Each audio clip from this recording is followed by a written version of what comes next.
నేనేంటి అని మనం తెలుసుకున్నప్పుడు ఇతరులు మన గురించి చెప్పాల్సిన అవసరం ఉండదు.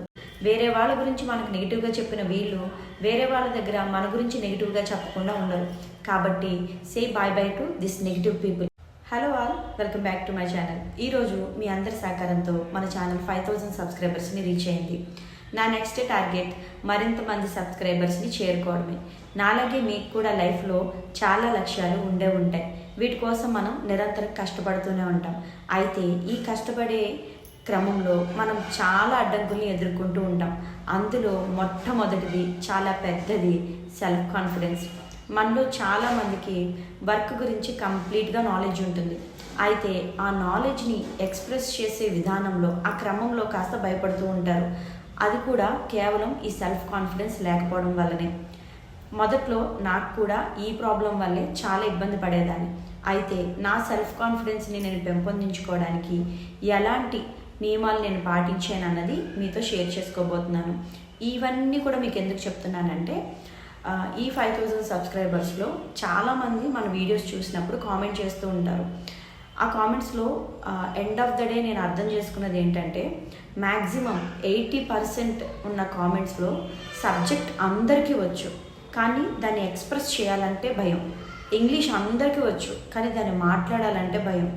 మీ గురించి మీకు పూర్తిగా తెలుసు, కానీ బయట మిమ్మల్ని మీరు ఎలా ప్రజెంట్ చేసుకోవాలో తెలియకపోవడం. సో ఇలాంటివన్నీ కూడా మనకన్నీ తెలిసిన ఎలా దాన్ని ముందుకు తీసుకెళ్ళాలి, ఒకవేళ మనల్ని మనం ప్రజెంట్ చేసుకునే విధానంలో ఏదైనా ఇబ్బంది వస్తే దాన్ని ఎలా ఫేస్ చేయాలి, ఇలాంటి డౌట్స్ వస్తూనే ఉంటాయి. ఇవన్నీ కేవలం మన మీద మనకి నమ్మకం లేకపోవడం వల్లనే. మనల్ని మనమే నమ్మనప్పుడు ఇతరులు ఎట్టి పరిస్థితుల్లోనే మనల్ని నమ్మరు. అందుకే ముందుగా మనల్ని మనం పూర్తిగా 100కి 100% నమ్మాలి. నేను ఈ పని చేయగలనా అన్న అనుమానం పక్కన పెట్టి నేను ఈ పని చేయగలను అని ముందుకు వెళ్ళాలి. మరి ఈ సెల్ఫ్ కాన్ఫిడెన్స్ని పెంపొందించుకోవడానికి ఏవైనా టిప్స్ ఉంటాయంటే ఖచ్చితంగా ఉంటాయి. మన నిత్య జీవితంలో కొన్ని మార్పుల్ని చేసుకోవడం ద్వారా మనం ఏవైతే టార్గెట్ పెట్టుకున్నామో లైక్ షార్ట్ టర్మ్ గోల్స్ కానీ లాంగ్ టర్మ్ గోల్స్ అని ఖచ్చితంగా వీటిని పాటిస్తే మనం వాటిని రీచ్ అవ్వచ్చు. వాటిలో మొట్టమొదటిది మన వస్త్రధారణ. మీరు ఏదైనా జాబ్ చేసేటప్పుడు కానీ లేదా మీ ఇంట్లో ఉన్నప్పుడు కానీ మీ కాలేజ్లో మీ స్కూల్లో మీరు ఎక్కడున్నా కూడా మీకంటూ ఒక ప్రత్యేకత ఉండాలి అంటే మీ డ్రెస్సింగ్ స్టైల్ ద్వారానే తెలుస్తుంది. మీరు ఫర్ ఎగ్జాంపుల్ గమనించవచ్చు, మన చుట్టూ ఉండేవాళ్ళు మన కొలీగ్స్ కానీ వాళ్ళ వస్త్రధారణ బట్టి వాళ్ళని మనం అంచనా వేస్తూ ఉంటాం. వాళ్ళు ధరించే దుస్తులు బట్టి మేబీ ఇలా ఉంటారేమో, ఆ సార్ ఇలా స్ట్రిక్ట్గా ఉంటారేమో, ఆ మ్యామ్ ఇలా కాన్ఫిడెంట్గా కనబడతారు, కొంచెం యాటిట్యూడ్ చూపిస్తారు. ఇవన్నీ కూడా మనం కొంచెం వస్త్రధారణ చూసి అంచనా వేస్తూ ఉంటాం. అందుకే నిత్య జీవితంలో కూడా వస్త్రధారణ అన్నది ఖచ్చితంగా ముఖ్య పాత్ర అన్నది పోషిస్తుంది. ఉన్నంతలో హుందాగా కనిపించడానికి ప్రయత్నించండి. రెండవది ఇమాజినేషన్. మిమ్మల్ని మీరు ఎప్పుడు ఉన్నతంగానే ఊహించుకోండి. మీలో ఏవైతే పాజిటివ్ థింగ్స్ ఉన్నాయో వాటిని మాత్రమే గుర్తుపెట్టుకోండి. ఏదైనా ఒక వర్క్ చేసేటప్పుడు మీరు ఆ పని చేయగలనా అన్నది పక్కన పెట్టి ఖచ్చితంగా చేయగలను అనుకుని ముందుకు వెళ్ళండి. మనలో చాలా నెగిటివ్ థింగ్స్ కూడా ఉంటాయి. వాటన్నిటిని సరిచేసుకుంటూ పాజిటివ్ వేలో మనల్ని మనం ఉన్నతంగా ఊహించుకున్నప్పుడు మాత్రమే మీరు పెట్టుకున్న ఉన్నతమైన గోల్స్ని మీరు రీచ్ అవ్వగలుగుతారు. మూడవది కంపారిజన్. ఇది చాలా నష్టాన్ని క్రియేట్ చేస్తుంది. మనలో చాలామంది కంపేర్ చేసుకుంటూ ఉంటాం. మన పిల్లల్ని కానీ మన స్టూడెంట్స్ని కానీ మనల్ని మనం ఎప్పుడూ పక్క వాళ్ళతో కంపేర్ చేసుకుంటాం. ఆ కంపేర్ చేసుకునే విధంలో ఒక్కొక్కసారి ఆనందాన్ని పొందినప్పటికీ చాలాసారి డిసప్పాయింట్మెంట్ని మనం పొందుతూ ఉంటాం. వాళ్ళేదో జాబ్ని లీడ్ చేస్తున్నారని, వాళ్ళేదో ఒక మంచి లైఫ్ స్టైల్ని లీడ్ చేస్తున్నారని కంపేర్ చేసి హ్యాపీగా ఉన్న మన లైఫ్ స్టైల్ని స్పాయిల్ చేసుకుంటూ ఉంటాం. సో ఎప్పుడు కూడా ఎప్పటికీ కూడా ఎవరితో మిమ్మల్ని కంపేర్ చేసుకోవద్దు. ఈ భూమి మీద ప్రతి ఒక్క జీవి కూడా ప్రత్యేకమైనదే. వాళ్ళకంటూ ఎప్పుడూ ఒక ప్రత్యేకత ఉంటుంది. అలానే మనం కూడా ఎప్పుడూ ప్రత్యేకమే. మనలా మనం మాత్రమే ఉండగలం. ఒకరిలా మనం ఉండాలనుకుని మనం కోరుకుంటున్నామంటే ఖచ్చితంగా మనము మన సెల్ఫ్ ఐడెంటిటీని వదిలేస్తున్నామని అర్థం. కాబట్టి మీరు మీలా ఉండండి. మీరు మీలా ఉండడానికి ఎంత కష్టపడగలరో అంతా కష్టపడండి. మిమ్మల్ని మీరు ఉన్నతంగా మార్చుకోండి. Next positive and negative. మన చుట్టూరు ఈ 2 రకాల మనుషులు ఉంటారు. ఏదైనా ఒక నెగిటివ్ విషయం మీ దగ్గరికి వచ్చినప్పుడు ఆ నెగిటివ్ని మీరే ఎండ్ చేసేయండి. మీ చుట్టూ ఉండే నెగిటివ్ పీపుల్ని కట్ చేసేసేయండి. ఎందుకంటే ఇలాంటి వాళ్ళ వల్ల మనకు ఎలాంటి ఉపయోగం ఉండదు. వేరే వాళ్ళ గురించి మనకు నెగిటివ్గా చెప్పిన వీళ్ళు వేరే వాళ్ళ దగ్గర మన గురించి నెగిటివ్గా చెప్పకుండా ఉండరు. కాబట్టి say bye bye to this negative people. ఈ నెగిటివ్ వాళ్ళకి ఎంత దూరంగా ఉంటే అంత మంచిది. ఎప్పుడైతే మనం ఒక పాజిటివ్ ఎన్వైర్న్మెంట్ని మన చుట్టూరు మనం బిల్డప్ చేసుకుంటామో ఖచ్చితంగా మనం చాలా హ్యాపీగా ఉంటాం, ఒక మంచి లైఫ్ స్టైల్ని లీడ్ చేస్తాం, అనవసర విషయాలకి ఎప్పుడు కూడా రియాక్ట్ అవ్వం. మనలో చాలామంది రోమర్స్ గురించి తలుచుకొని బాధపడుతూ ఉంటారు. మీరు అది క్రియేట్ చేయకపోయినప్పటికీ, అందులో మీకు ఎలాంటి పాత్ర లేనప్పటికీ కొన్ని సమయాల్లో మన మీద లేనిపోని నిందలు వస్తూ ఉంటాయి. అవన్నీ స్ప్రెడ్ చేసేది ఎవరు? ఈ నెగిటివ్ పీపులే. వాళ్ళకు ఒక రాక్షస ఆనందం అన్నమాట. ఇలా పాజిటివ్గా ఉండే వాళ్ళ మీద, కొంచెం లో కాన్ఫిడెన్స్ ఉండే వాళ్ళ మీద ఆటోమేటిక్గా సరదాకి రోమర్స్ అన్నది క్రియేట్ చేస్తూ ఉంటారు. ఆ నెగిటివిటీ ఒక్కొక్కసారి మనల్ని చాలా వెనక్కి నెట్టేస్తూ ఉంటుంది. ఎప్పుడైతే అది నాది కాదు అనుకుంటే అనుకోండి అని వదిలేసి మీరు ఒక పాజిటివ్ వైపు ప్రయాణం మొదలు పెడతారు, ఖచ్చితంగా ఈ పిచ్చి రూమర్స్ మిమ్మల్ని ఏమీ చేయరు. ముఖ్యంగా ఫీమేల్కి మన చుట్టూ రెడీగా ఉంటారు ఎప్పుడు నెగిటివ్ని స్ప్రెడ్ చేయడానికి. కాబట్టి మీరు ఎప్పుడైతే దాన్ని ఎండ్ చేసి మీ వేలో మీరు పాజిటివ్గా ముందుకెళ్తారో మీతో పాటు మీ ఫ్యామిలీ, మీ సర్కిల్, మీ ఎంప్లాయీస్ కూడా హ్యాపీగా ఉంటారు. సో పాజిటివిటీని స్ప్రెడ్ చేయడానికి ప్రయత్నించండి, ఎప్పుడు పాజిటివ్గా ఉండడానికి ప్రయత్నించండి. నెక్స్ట్ చాలా ఇంపార్టెంట్, ఇది మన గురించి మనం తెలుసుకోవడం. మనలో చాలామంది లైక్ టీచర్స్ కానీ అదర్ ఎంప్లాయీస్ కానీ ఎవరైనా కూడా, సెల్ఫ్ ఎంప్లాయిడ్ అయినా కూడా ఫస్ట్ మనం తెలుసుకోవాల్సింది మన గురించి మనం తెలుసుకోవాలి. ఫర్ ఎగ్జాంపుల్, ఇప్పుడు నేను ఒక టీచర్ని, నేనేం అవగాహన చేసుకోవాలి, నాకు ఈ సబ్జెక్ట్ నాకు ఎంతవరకు వచ్చు, దీన్ని నేను పిల్లలకి ఎంతవరకు ఇవ్వగలుగుతాను, ఇంకా ఇవ్వాలంటే నేను ఏం నేర్చుకోవాలి, సో నేర్చుకోవడంలో నేను ఎంత ఫాస్ట్గా ఉన్నా, ఏ విషయంలో నేను వెనకబడిపోతూ ఉన్నా, దేనికి నేను టైం కేటాయించలేకపోతున్నా. సో నేనేంటి అని మనం తెలుసుకున్నప్పుడు ఇతరులు మన గురించి చెప్పాల్సిన అవసరం ఉండదు. మీరు ఒక రైట్ వేలో వెళ్ళిపోతారు. ఎందుకంటే చాలామంది కామెంట్స్లో అడుగుతూ ఉంటారు, మేడం నేను డిగ్రీ చేశా, నేను ఈ జాబ్కి సూటబులా, లేదంటే నేను ఈ సబ్జెక్ట్ చెప్పచ్చా, డిగ్రీలో నాది పలానా గ్రూపు, నేను ఈ సబ్జెక్ట్ చెప్పచ్చా, ఇలా అడుగుతూ ఉంటారు. సో ఫస్ట్ థింగ్ ఏంటంటే ముందు మనకేమొచ్చు, మనం ఏం చెప్పగలుగుతాం, దేని గురించి మనకు నాలెడ్జ్ ఉంది, దేంట్లో మనం ప్లస్లో ఉన్నాము అన్నది మన గురించి మనం ఫస్ట్ తెలుసుకోవాలి. సో కంప్లీట్గా మీ గురించి మీరు తెలుసుకునే ఈ ప్రక్రియలో కంప్లీట్గా మనకున్న మైనస్ పాయింట్స్ ఏంటో తెలుస్తాయి. సో వాటిని మనం మార్పులు చేసుకోవడం ద్వారా మనం అనుకున్నది చేయగలుగుతాం. Next one, never depend. ఎవరి మీద మనం ఎప్పుడు ఆధారపడకూడదు. మీ వరకు ఆ పనిని మీరు 100% చేయగలిగినంత వరకు చేయండి. తప్పనిసరి పరిస్థితుల్లో ఆ వ్యక్తి ఉంటే తప్ప ఇది జరగదు అనుకున్నప్పుడే మనం వేరే వాళ్ళ హెల్ప్ వరకు వెళ్ళాలి. నిత్యం ఎవరో ఒకరి మీద ఆధారపడడం ద్వారా మనం కొత్తది ఏమీ నేర్చుకోం.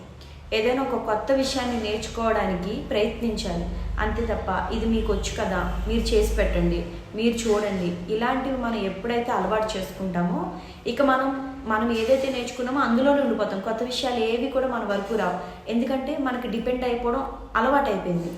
సో అలా ఎప్పుడైతే డిపెండ్ అయిపోతున్నామో ఇంకా మనం ఎక్కడికి వెళ్ళం, ఒక సర్కిల్ గీసేసుకుని ఆ సర్కిల్లో మాత్రమే ఉండిపోతాం. ఎప్పుడైతే అన్నీ నేను తెలుసుకోవాలి, ఎవరి మీద ఆధారపడకూడదు, నా వరకు నేను ఇండిపెండెంట్గా ఉండాలి, అది ఫైనాన్షియల్గా అవనివ్వండి, ఏ రకంగా అయినా కూడా ఇండిపెండెంట్గా ఉండాలి, నా పనులు నేనే చేసుకోవాలి అనుకున్నప్పుడు మాత్రమే మనం అనుకున్న లక్ష్యాన్ని రీచ్ అవ్వగలుగుతాం. అయితే చాలా చాలా ఇంపార్టెంట్ మనల్ని మనం ఫేస్ చేయడం. మీరు ఏదైనా ఒక ఇంటర్వ్యూకి వెళ్తున్నప్పుడు కానీ, లేదా మీరు కూడా ఎవరైనా యూట్యూబర్ అయినా, ఏదైనా జాబ్ రోల్కి వెళ్ళినా, టీచింగ్ డెమో ఇవ్వడానికి వెళ్ళినా, మనల్ని మనం యాక్సెప్ట్ చేసి తీరాలి. దానికి నేను ఇచ్చే the best suggestion mirror practice. చాలామంది అడుగుతూ ఉంటారు, నేను చెప్పగలను లేదా అని నాకు భయంగా ఉందండి, ఎలా చెప్తానా అని భయంగా ఉందండి. ఈ భయం మొత్తం పోవాలంటే మనం చేయాల్సింది మిర్రర్ ప్రాక్టీస్. ఒక మిర్రర్ ముందు నిలబడి రోజు ఒక 10 నిమిషాలు మీరు ఇంటర్వ్యూకి వెళ్ళే ముందు కానీ, డెమోకి వెళ్ళే ముందు కానీ ప్రాక్టీస్ చేయడం ద్వారా మీరేంటి అన్నది మీకు తెలుస్తుంది. సో మీరు ఒక పలానా సిచ్యువేషన్ వచ్చినప్పుడు, లేదా ఒక సబ్జెక్ట్ని డీల్ చేస్తున్నప్పుడు మీరు ఎలా చెప్పగలుగుతున్నారు అన్నది మీకు తెలుస్తుంది. లేదు, మీరు ఇంగ్లీషే నేర్చుకుంటున్నారు, మీరు ఎలా పలుకుతున్నారు, ఎలా మాట్లాడుతున్నారు, మీ ఎక్స్ప్రెషన్స్ ఎలా ఉన్నాయి, ఎదుటి వాళ్ళు మిమ్మల్ని ఎలా చూస్తున్నారు, ఇవన్నీ కూడా మీకు తెలియాలి అని అంటే mirror practice is the best way.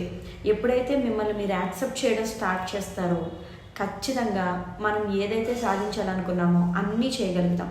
మొదట్లో ఇవన్నీ మనం ఫాలో అయ్యేటప్పుడు చాలా ఇబ్బందులు ఎదురవుతూ ఉంటాయి. ఎందుకంటే మన చుట్టూ ఉండే వాతావరణం అనుకూలించకపోవచ్చు, మన ఫ్యామిలీ మనకు సహకరించకపోవచ్చు. కానీ మీరు ఎప్పుడైతే ఒక పాజిటివిటీతో ఈ పని నేను చేయగలను, నన్ను నేను నమ్ముతున్నాను, నాకు ఇది వచ్చినప్పుడు చేయడానికి ఏంటి ఇబ్బంది అని మిమ్మల్ని మీరు ప్రశ్నించుకున్నప్పుడు ఖచ్చితంగా మీరు ఏదైతే గోల్ని సెట్ చేసుకున్నారో దాన్ని రీచ్ అవ్వగలుగుతారు. చాలామంది ఆ వర్క్ని చేయలేక రకరకాల కారణాలు చెప్తూ ఉంటారు. సో ఈ కారణాలన్నీ ఏంటంటే మీరు అనుకున్న లక్ష్యాన్ని సాధించడానికి మిమ్మల్ని వెనక్కి లాగడంలో ముందుంటాయి అన్నమాట.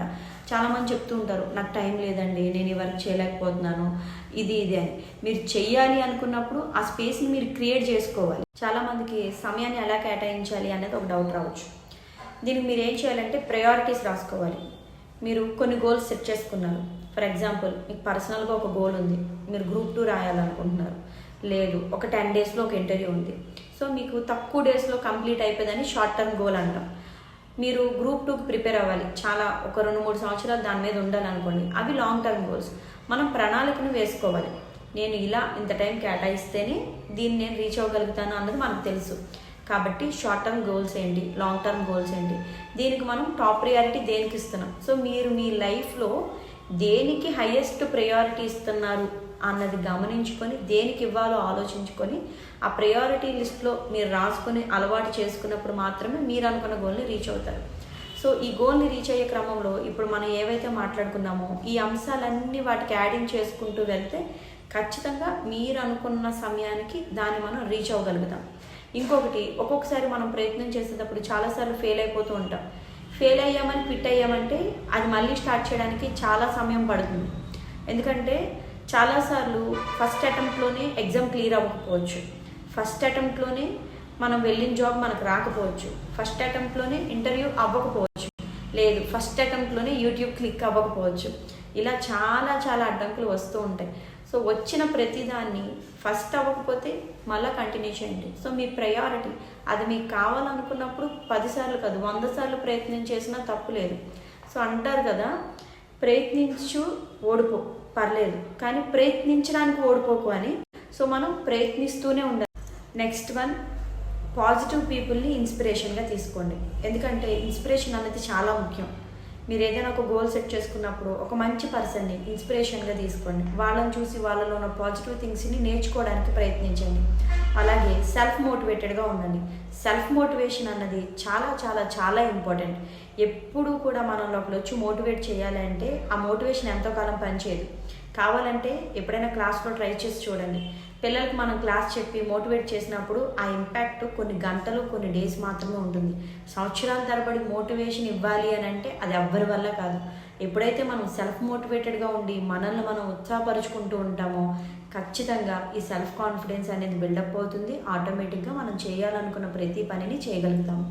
ఇవన్నీ కూడా నేను నా లైఫ్లో నేను నేర్చుకున్నవి, నా చుట్టూ ఉండే పాజిటివ్ పీపుల్ని చూసి తెలుసుకున్న అంశాలు. ఐ హోప్ ఈ యూట్యూబ్ ద్వారా ఇవన్నీ మీకు ఉపయోగపడతాయి అనుకుంటున్నాను. ఐ హోప్ ఇది మీ అందరికీ ఉపయోగపడుతుంది అనుకుంటున్నాను. ఇలాగే మన ఛానల్ని సపోర్ట్ చేయండి. కొత్త వాళ్ళు ముఖ్యంగా టీచర్స్ ఎవరైనా ఉంటే మన వీడియోస్ వాళ్ళకి ఫార్వర్డ్ చేయండి. సో రైట్ పీపుల్కి ఈ వీడియో షేర్ అయితే నేను చాలా హ్యాపీగా ఫీల్ అవుతాను. ఇంతకు ముందే చెప్పాను, కొన్ని కామెంట్స్ చూసినప్పుడు నాకు కూడా ఒక సెల్ఫ్ సాటిస్ఫాక్షన్ అన్నది వస్తూ ఉంటుంది. సో నా వల్ల ఒక చిన్న వీడియో వల్ల వాళ్ళు ఆ ఇంటర్వ్యూ క్లియర్ చేశారు, డెమో క్లియర్ చేశారు అన్నప్పుడు వచ్చే హ్యాపీనెస్ ఒక టీచర్గా అనుభవించిన వాళ్ళకి మాత్రమే తెలుస్తుంది. సో అలాంటి మరెన్నో మంచి విషయాలు మీతో షేర్ చేసుకోవడానికి సపోర్ట్ చేస్తారని కోరుకుంటున్నాను. So thank you for watching.